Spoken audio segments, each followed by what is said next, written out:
Stok, stok, stok, stok, stok. Kita dari kelompok mana sih? Kelompok 1.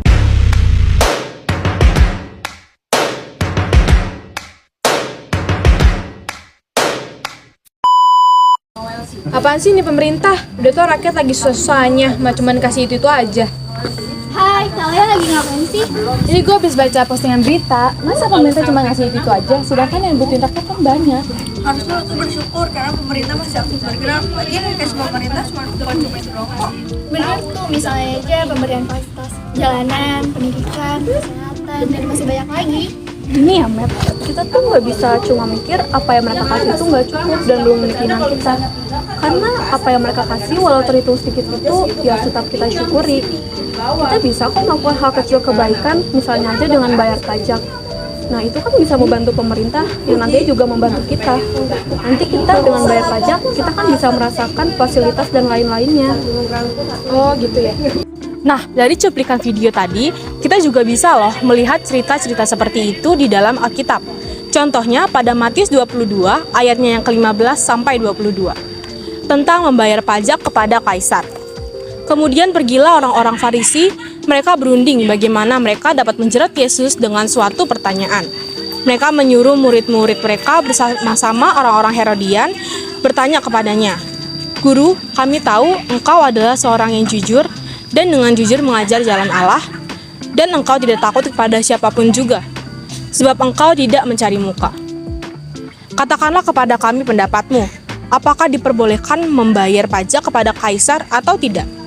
Tapi Yesus mengetahui kejahatan hati mereka itu, lalu berkata, "Mengapa kamu mencobai aku, hai orang-orang munafik? Tunjukkanlah kepadaku mata uang pajak itu."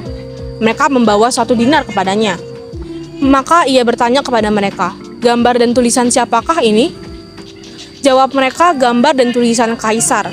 Lalu kata Yesus kepada mereka, "Berikanlah kepada kaisar apa yang wajib kamu berikan kepada kaisar, dan kepada Allah apa yang wajib kamu berikan kepada Allah."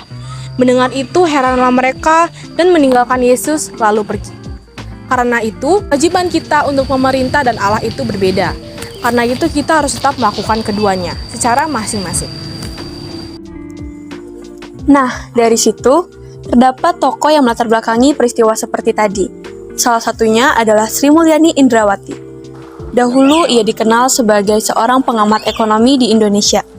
Sebelum menjadi Menteri Keuangan di Indonesia, Sri Mulyani merupakan wanita sekaligus orang Indonesia pertama yang menjabat sebagai Direktur Pelaksana Bank Dunia. Ketika ia menjadi Direktur Pelaksana Bank Dunia, ia pun meninggalkan jabatannya sebagai Menteri Keuangan di Indonesia.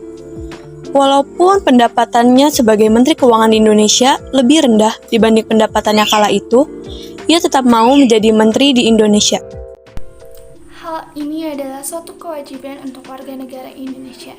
Kita dapat melihat undang-undang yang berkaitan dengan hal ini, yaitu Pasal 27 ayat 3 Undang-Undang Dasar tahun 1945, yaitu wajib ikut serta dalam upaya pembelaan negara. Menurut Kamus Besar Bahasa Indonesia, hak adalah suatu bentuk kebenaran, kepemilikan, kewenangan, kekuasaan, derajat, dan wewenang menurut hukum. Sementara kewajiban adalah sesuatu hal yang harus dilaksanakan. Kita harus melaksanakan hak dan kewajiban sebagai warga negara Indonesia.